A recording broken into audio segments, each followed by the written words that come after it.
Olá pessoas, esse é mais um vídeo meu aqui na internet e eu tô aqui para comentar algumas respostas que eu recebi, alguns comentários que eu recebi naquele meu vídeo agora sobre a Arca de Noé no Fantástico e tal. Algumas pessoas vieram me corrigir em alguns pontos, outras pessoas vieram me questionar em outros pontos e eu acho que eu devo essa explicação para vocês, eu acho que é interessante pra gente aumentar um pouco essa discussão e para vocês entenderem um pouco o meu lado, tá certo? A primeira coisa que eu queria comentar do que foi dito lá nos comentários e tal, é que eu fui muito desrespeitoso com as pessoas que acreditam na Arca de Noé, chamando de contos de fadas, tá? E eu ainda separei, fui criticado por alguns ateus, inclusive, de que não deveria ter separado, mas eu separei a crença em Deus, que é uma coisa que não diz respeito à ciência. A ciência não tem ferramentas e nem é da sua alçada entender o porquê da vida, por que estamos aqui, o sentido da vida, essas coisas todas que a religião responde muito bem. Porém, quando a gente tá falando de mitologia, e aí em mitologia se fala, por exemplo, Adão e Eva, Jardim do Éden, cobra que fala e dilúvio mundial e essas coisas todas que estão na área do mito, aí eu falei que não dá pra você comparar uma coisa com a outra. Então, as pessoas que se sentiram ofendidas, algumas vieram comentar que eu ofendi todos os cristãos. Não. Nem todos os cristãos seguem literalmente o Gênesis bíblico como sendo real, sabe? Muitos entendem como sendo uma coisa metafórica, muitos entendem como sendo uma coisa histórica momentânea, ou seja, não foi um dilúvio global, foi uma coisa que aconteceu ali na região da Suméria lá, que muito provavelmente foi mesmo. Enfim, as pessoas que souberam separar uma coisa da outra, eu fico bastante feliz. Algumas pessoas não souberam separar, tá? Algumas pessoas ou acharam que eu estava falando mal da religião como um todo, ou de Deus como um todo, na qual eu tomei a delicadeza de fazer essa separação, tá? Naquele vídeo. E outras pessoas que realmente acreditam na Arca de Noé se ofenderam com o que eu falei. E aí agora a minha explicação vai para essas pessoas, as pessoas que efetivamente acreditam que 8 pessoas fizeram um barco e conseguiram colocar um casal ou 7 casais, dependendo da espécie, de cada espécie de animal vivente, bem como sementes de plantas e todas as coisas assim, e de um dilúvio que durou 40 dias e que conseguiu cobrir a mais alta das montanhas, tá? Me desculpa para vocês, tá? Eu peço perdão se eu ofendi vocês, porém eu não me arrependo daquilo que eu disse. Pode parecer meio anacrônico, ficar coisa meio Bertolucci, né, isso daí, né? Tipo, eu peço perdão, mas não me arrependo. Mas a verdade é que, assim, o meu intuito não foi ofender ninguém, então eu tenho que pedir desculpas por ter ofendido as pessoas. Porém, eu não me arrependo, porque eu acho que essas pessoas não deveriam ter se sentido ofendidas por isso. Eu vou tentar explicar o porquê aqui. Uma coisa que eu já falei em vários vídeos meus aqui do canal é que pessoas merecem respeito, pelo menos a princípio, tá? Se depois elas demonstrarem que não merecem respeito, aí são outros 500. Mas a princípio, pessoas merecem respeito. Ideias não merecem respeito automático. Ideias não se ofendem, ideias não podem ser mortas, não podem ser machucadas, tá? Tipo, ideia é uma ideia, tá? E uma ideia pode e deve ser atacada, independente de qual seja, tá? A gente vive numa sociedade livre, uma sociedade democrática, uma sociedade aberta, e eu gostaria de acreditar que ela vai se manter assim, em que a gente tem que ter a liberdade de poder debater ideias, tá? Então, não deveria te ofender. Poderia te deixar, talvez, até com uma certa raiva, poderia te deixar com vontade de refutar, de contestar, sabe? Mas não de te ofender. Por exemplo, eu trabalho com evolução, estudo paleontologia e, enfim, sou o tempo inteiro chamado de lunático pelos criacionistas. Os criacionistas dizem que eu brinco de casinha, que a minha profissão é uma invenção, que a gente, na verdade, se engana, fica gastando dinheiro pra fazer bobagem que não serve pra nada. E isto não me ofende, isso não me ofende pessoalmente. Só que isso me deixa com raiva, óbvio que me deixa com raiva. Essas pessoas estão me chamando de vagabundo. Então, isso me deixa com bastante raiva e vontade de refutá-los. Então, esse sentimento eu entendo. O sentimento de ofensa eu não entendo. Porque o sentimento de ofensa, ele vem como se aquela ideia representasse você. E esse, a meu ver, é o primeiro passo pro fanatismo. Eu fiz um vídeo há um ano atrás, exatamente há um ano atrás, sobre 10 dicas de como não ser um fanático. E entre essas dicas estava você tentar achar pontos negativos das suas próprias ideologias, das suas próprias ideias, que isso é uma ótima maneira para você não criar ídolos, não criar ideias fantásticas, mágicas, incríveis, que vão salvar o mundo, essas coisas assim, tá? A gente tem que tomar muito cuidado porque não existe solução mágica no mundo para praticamente nada. Se eu tivesse falado, por exemplo, acerca de futebol, se eu pego uma pessoa que é fanática por um time qualquer e começa a fazer críticas a esse time, começa a tirar sarro da pessoa e tal, a pessoa pode ficar com raiva, pode ficar puta, pode querer devolver na mesma moeda, pode inventar um hino de guerra, um canto, alguma coisa assim, pra me refutar, pra me rebater, enfim, pra tirar sarro da minha cara. Mas se a pessoa se ofende pessoalmente porque eu xinguei ou porque eu falei mal do time dela, esta pessoa é uma fanática. Esta pessoa é um problema na sociedade. E essa pessoa já não tá conseguindo separar pessoas de ideias, porque aquela ideia faz parte daquela pessoa, tá? E ela não consegue enxergar mais nada além daquilo, tá? Se eu trocar isso por partido político, olha como esse ano de 2016 foi bom pra isso. Pessoas que não podem ter seu partido político ofendido, ou que não pode ver ele ser xingado, que se sentem pessoalmente ofendidas. Uma coisa é você ficar, novamente como eu disse, ficar com raiva de uma crítica mal embasada, ficar puto porque a pessoa falou uma coisa que é mentirosa sobre o partido que você defende e tal. Outra coisa é você se sentir pessoalmente ofendido por algo que foi dito contra o partido que você defende. Se isso acontecer, você é um fanático, você precisa rever os seus conceitos e as suas posições. Você é parte do problema da sociedade atual. Quando eu digo isso, eu digo com toda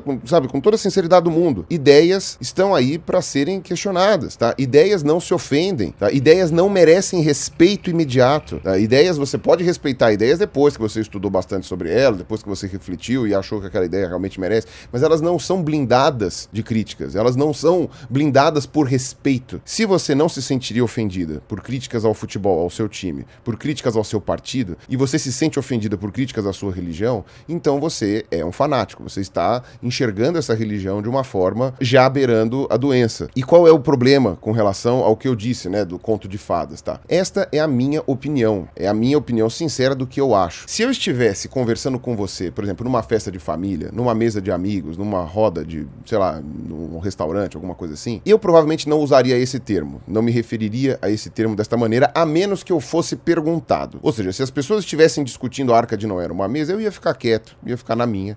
Se alguém viesse perguntar o que eu achasse, eu ia chegar e ia falar, olha, eu acho que isso tudo é conto de fadas, pra mim vocês estão discutindo a mula sem cabeça. Vocês perguntaram a minha opinião, eu respondi, entendeu? Nesse contexto social, pessoal, físico, na frente das pessoas, você tem uma questão de educação, de respeito àquelas pessoas que estão ali, que assim, não perguntaram a minha opinião, eu vou ficar quieto. Agora, este aqui é o meu canal, é o canal que eu faço, e todo mundo que vem aqui assistir o meu canal vem voluntariamente pra cá assistir. Não fui eu que cheguei e coloquei aquele meu vídeo lá na timeline de vocês. O YouTube talvez tenha feito isso, mas você clicou naquele vídeo porque você quis ver. Então, eu tenho a liberdade aqui de dar a minha opinião, que eu não teria a liberdade, ou que eu acharia profundamente mal educado, numa mesa de bar, numa mesa de restaurante, ou num encontro de amigos, de família, quando eu não sou perguntado. E esse é um dos motivos de eu fazer canal no YouTube. Agora, no meu canal do YouTube eu acho que sim, entendeu? Eu acho que é completamente adequado fazer esse tipo de afirmação, e seria extremamente hipócrita da minha parte fazer com que você, que é meu assinante aqui, que é cristão, que acredita em Arca de Noé, que é criacionista, então, seria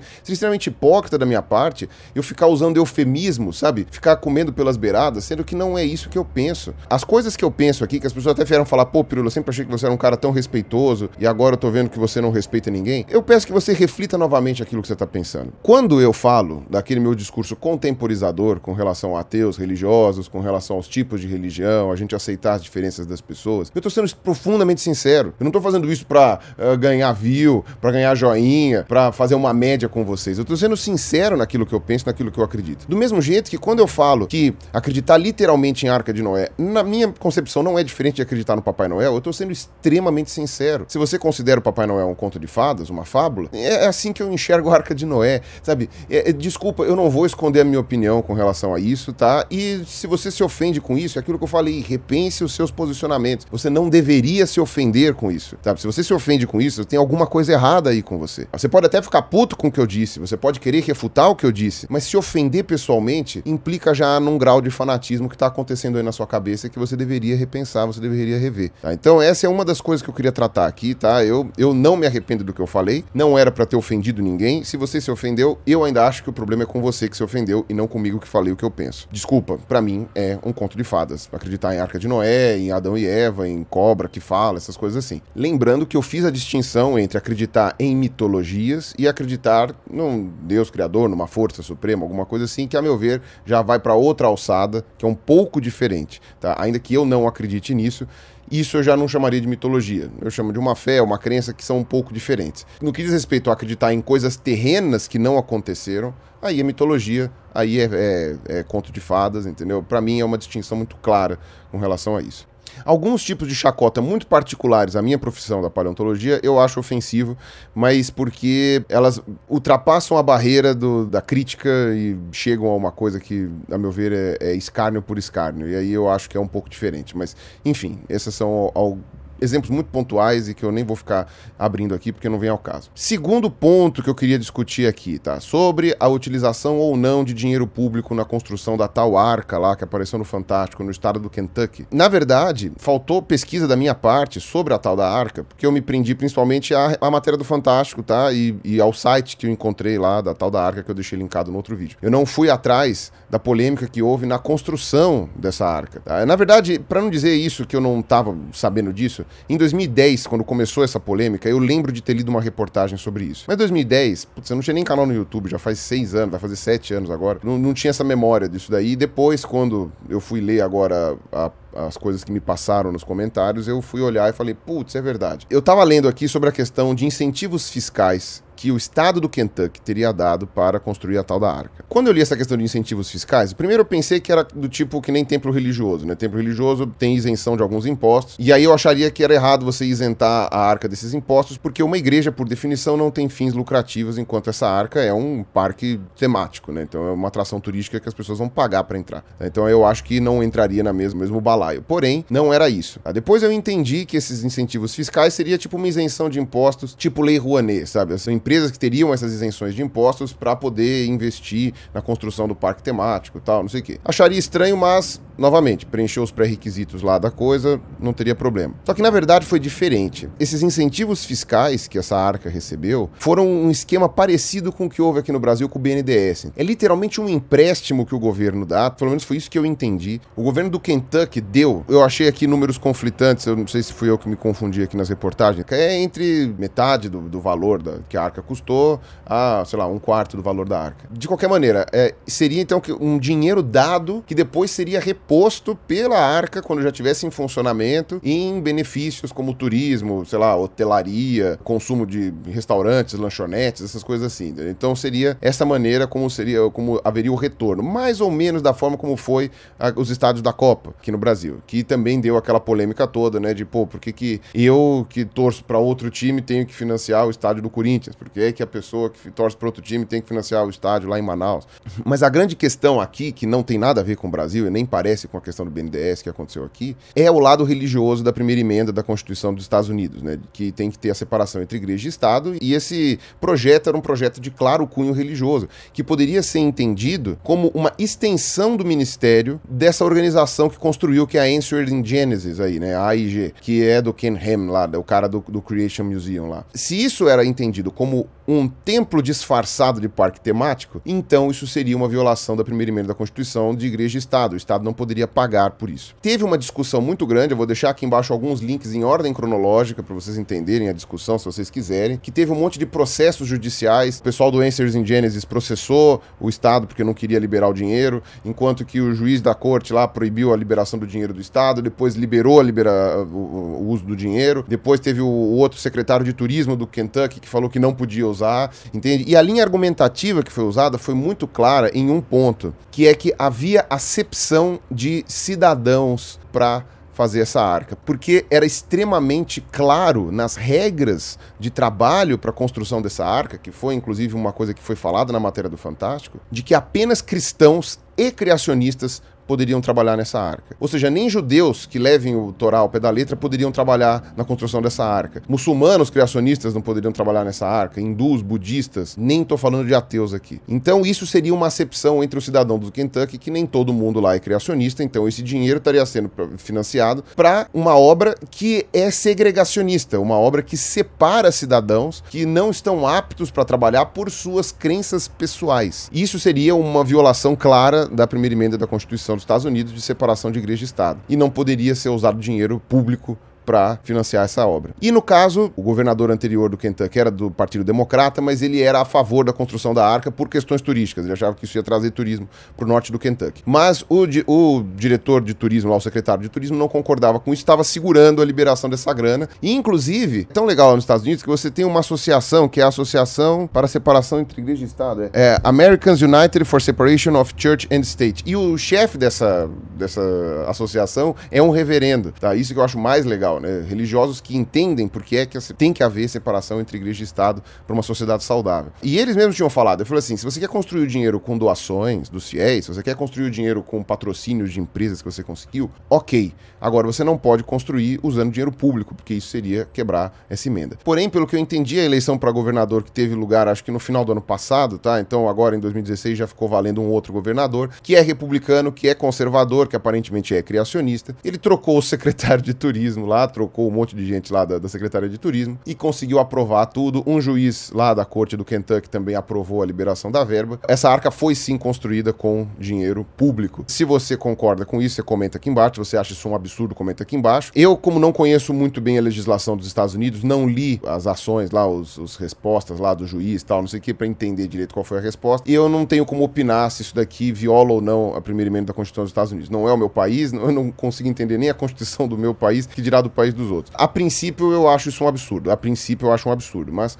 não vou aqui bater o martelo, dizer que é um absurdo, porque eu não sei se é mesmo, tá? Pode ser que a argumentação do juiz proceda e realmente isso daí não tenha problema nenhum. Enfim. Um outro problema que foi levantado aqui nos comentários é que eu teria falado sobre o fato do Fantástico ter recebido uma matéria paga. Tá? Para começar, aqui tem muita matéria paga por aí. Eu sei disso através de amigos jornalistas que trabalharam em grandes veículos de comunicação, que às vezes um determinado político, uma determinada empresa, uma determinada companhia vai lá, dá uma grana pro jornal. Tá todo mundo quebrado hoje em dia, sabe? As pessoas não estão podendo recusar isso daí. Não, muita gente falou que é um absurdo achar que foi matéria paga. Não acho que seja um absurdo achar que foi matéria paga. Eu acho só assim que a maneira como foi colocado lá me pareceu uma matéria paga. Me pareceu que os caras lá do Kentucky lá começaram a distribuir dinheiro para alguns veículos de mídia para noticiar aquilo ali. Por que não um grande veículo de mídia do Brasil, que é um país gigantesco e cristão, ou seja, potenciais consumidores, né, desse parque temático que foi construído lá e que podem ir lá visitar, etc. Então por que não? Por que é uma ideia tão absurda? Eu não acho que seja. E vieram falar, mas tem outras matérias do Fantástico que também podem ser pagas. Lógico, não falei que não seria. Não falei que só essa matéria é paga. Eu falei que geralmente o Fantástico toma um certo cuidado de entrevistar especialistas, de ir atrás, não sei o quê. E a motivação para fazer essa matéria me parecia meio esquisita frente à linha editorial que o Fantástico tem tido nos últimos anos, pelo menos que eu tenho visto. Sabe, eles não fizeram uma matéria, a meu ver, tendenciosa. A meu ver, foi uma matéria bastante, sabe, expositiva. Falaram que tá tendo isso aqui, tá acontecendo isso aqui, e ainda colocaram os pontos contrários. Falaram lá o Alex Kellner, apesar de ter feito aquela explicação das girafas que eu achei extremamente horrorosa, fizeram toda aquela parte lá que talvez eles não fossem obrigados a fazer. Eu continuo achando que era matéria paga, é um achismo meu. Eu tenho o direito de fazer um achismo. Nem tudo que eu falo aqui, sei lá, fundamentado em milhões de evidências, tal, não sei o quê. A diferença é que eu costumo separar muito bem. Eu falo claramente quando é um achismo meu e quando é baseado em outras evidências, aí eu deixo os links embaixo para as pessoas conferirem. No caso, foi um achismo meu. Eu ainda acho que foi matéria paga do Fantástico. Paciência para quem não concorda. Outra coisa, vieram me falar de um estudo que foi feito, não sei, saiu na Science, se não me engano, alguns anos atrás, falando que tem um monte de água subterrânea no manto terrestre lá e que poderia ser o equivalente a 3 oceanos, uma coisa assim. Eu não li o artigo original, pretendo ler, e eu também não vou querer ficar explicando isso daqui agora, porque na sequência da minha série Criacionismo, vão ter coisas nesse sentido, tá? De eu responder críticas, inclusive, sobre essa questão do dilúvio. Então eu não vou queimar largada aqui. Eu só vou queimar algumas largadas aqui, sabe? Alguma coisinha só porque as pessoas falaram muito, então eu acho que vale a pena deixar o argumento aqui jogado e depois pro futuro fica uma coisa mais bem feita. O primeiro ponto, né, sobre esse artigo tal da água, é que, cara, ele não prova nada, tá? A existência de água subterrânea, pra começar que, pelo que eu entendi, esse fato de serem 3 vezes os oceanos do mundo é um cálculo aproximado que não foi confirmado. Eu não vi críticas a esse artigo pra saber se ele realmente faz sentido ou não, se realmente isso daí tem coerência ou não. E quando essa água tá percolada em rocha, é que nem o aquífero Guarani, entendeu? Não é uma bolsa, as pessoas imaginam como se fosse um mar subterrâneo, uma coisa assim, não é. Ela tá dentro da rocha, dentro da areia, dentro do argila, dentro de toda essa parte assim. Você não extrai essa água, sabe, tipo, e coloca ela jorrando, saindo, não sei o que. Imagina, você tem todo um processo hiper complicado de remoção dessa água, de extração dessa água, ela não vem até a superfície. Não dá pra você querer dizer que essa água é a água do dilúvio, que depois foi percolada, não sei o que, né? A menos que você apele pra mágica. Se você apelar pra mágica, milagre, simplesmente, puf, apareceu, aconteceu. E aí Desculpa, pra mim isso é conto de fadas. É a fadinha do dente que do nada substitui teu dente por um dinheiro. É o Papai Noel que consegue dar presente pra todas as crianças do mundo. Pra mim a explicação mágica é isso daí, entendeu? Abracadabra. Um outro argumento muito recorrente que falaram é que todos os povos da antiguidade tinham uma história de um dilúvio. Você pode acreditar que isso é uma evidência de um dilúvio global, que não deixou nenhum registro geológico, atmosférico, tectônico, nada. Enfim, já foi explicado várias vezes em outros canais aqui, sabe? A cada 10 metros que você entra de profundidade no mar, você aumenta em uma atmosfera a pressão em cima do seu corpo, tá? Por isso que é tão difícil de você construir objetos que consigam afundar até, sei lá, a Fossa das Marianas, lá que tem 14 quilômetros de profundidade. Imagina quantas atmosferas são isso. Faça a multiplicação. A cada 10 metros é uma atmosfera. Quantas atmosferas tem em 1 quilômetro? Você está falando aqui de uma quantidade de água de, no mínimo, 8 quilômetros de profundidade. E, mas aí o Everest não existia do jeito que estava. Ok, que seja 3 quilômetros de profundidade a mais. Você acha que isso daí não ia impactar em nada? Imagina a quantidade de pressão que essa água ia fazer em cima de toda a terra seca. Sabe? Tipo, não dá. É completamente impossível. Isso não aconteceu. Tá? O fato de várias populações humanas da antiguidade terem ideias de dilúvio, tem muito mais coerência pelo fato de que todas as grandes civilizações do passado tiveram seu início na beira de rios. Então, é o rio Nilo, é o rio Tigre e Eufrates, rio Indo, é o rio Ganges, é o Yangtze, sei lá, o rio Tamanduateí, aqui em São Paulo, é o rio Reno, é o rio Sena, é o rio Tamisa. Todas essas civilizações começam na borda de rios. Por quê? Porque